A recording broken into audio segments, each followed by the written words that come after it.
Hey everybody, it's Christina Holloway here. Welcome back to my channel. Today we're going to talk about 4 things you should do before confronting someone at work.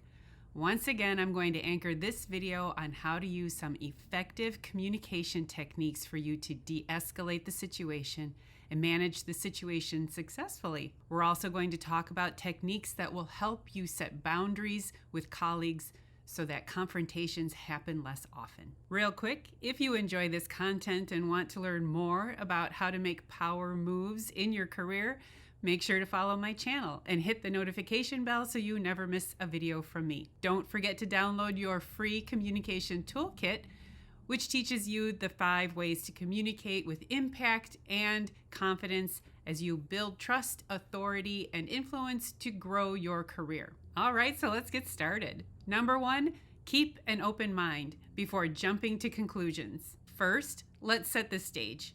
You may want to confront someone at work over a variety of things. It could be something serious like stealing your work and not giving you credit, or it could be something small but annoying because it keeps happening, like leaving items around the work area without cleaning up for the next person, or even silly but still annoying, like stealing your lunch out of the refrigerator. Any one of these scenarios could make you blow your top, especially if you've tried to be polite about it and the offending person is still doing it, or even outright ignoring your request to stop their behavior. If you try to have an open mind about the situation before approaching the offender, then you're more likely to approach the situation as a work situation and not a personal attack against you, even if it is a personal attack against you.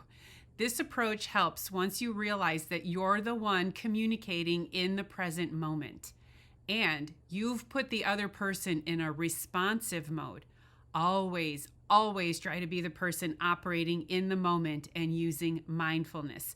That just means you're using a neutral state of mind and removing the emotion from the situation as much as possible. This is extremely effective when you're setting a boundary with a coworker. No, you can't act that way and get away with it. Please do better. Here's why this helps. It's possible that the situation you're about to address includes unknown information that justifies why the offender is doing it. It's also possible that you only heard about one element of the situation and information that's relevant to you is missing.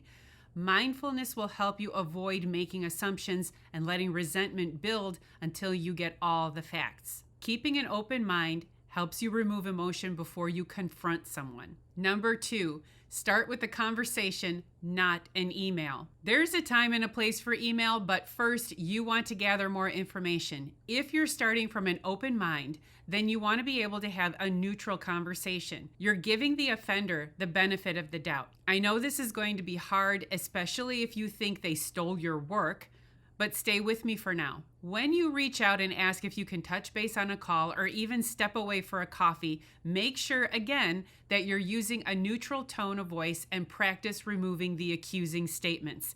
At this point, you're investigating if there was a harmless reason for why they removed your name from the project and presented the entire thing as their own. So avoid statements like, "You're so unethical and backstabbing, I knew you were creepy when you were hired." Or your own version of that, but you get it. Begin the conversation by stating that you just need some clarification on why the offender moved forward with presenting the material without you. At this point, you might hear a bunch of excuses from, "I didn't think you wanted to be part of the presentation," to, "Gee, I wish you would have spoken up sooner," super gaslighting here, or even, "We were getting to the deadline and I couldn't get a hold of you, so I needed to move fast." That last one is about blaming the victim, you. Next, take a deep breath because the anger is really going to swell.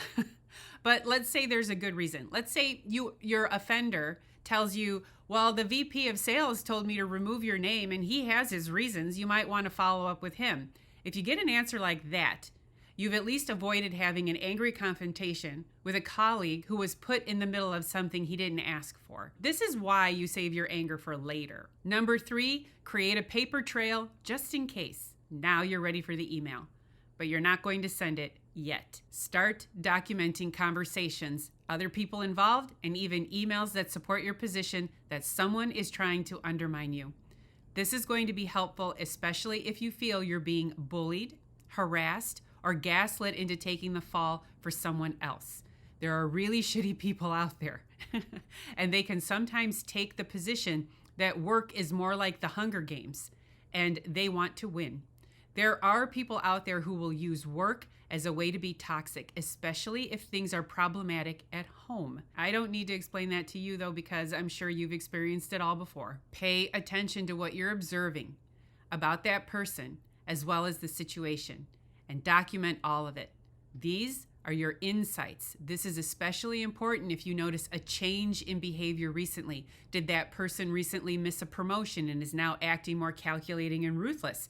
Did that person recently suffer a loss or bad news personally and is now becoming more erratic and unpredictable at work? Did you have a pleasant working relationship with that person that suddenly soured and you're not sure why? That person may be struggling with how to confront you about something. Most importantly, keep your boss in the know and give updates on how you're handling the situation. I've talked about this before. Your job is not to go to your boss and complain.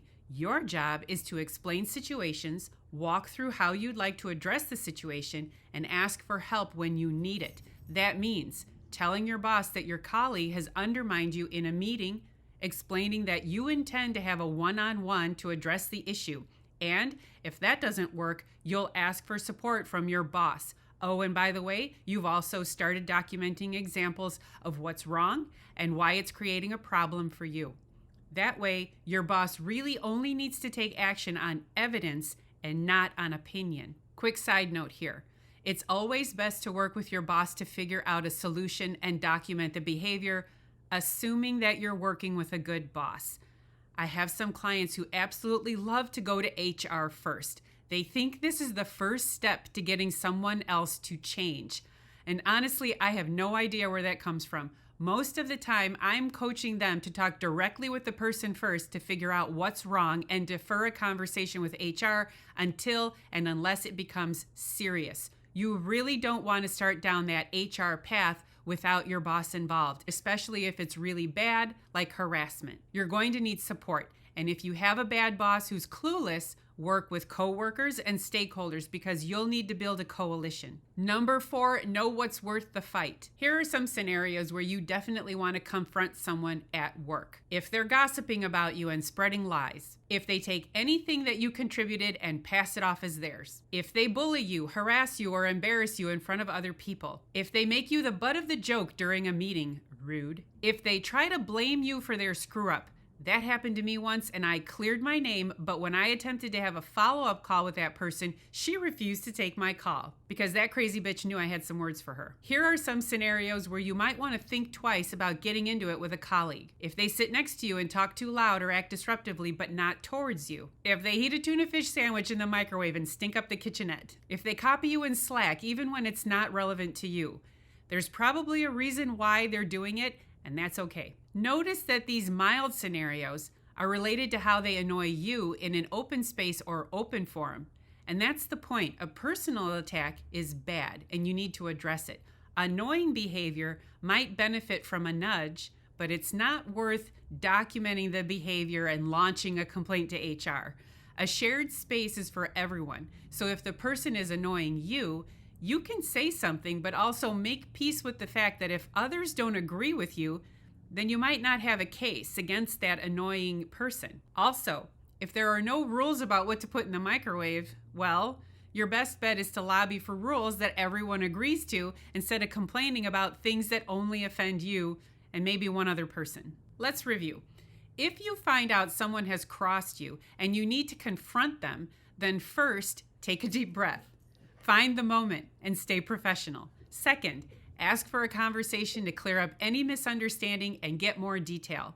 Third, if it becomes problematic, start documenting the problem and give an update to your boss. And fourth, know what's worth the fight and what isn't. Also, if a lot of things irritate you or bother you, you might want to ask yourself what's causing you to be so short.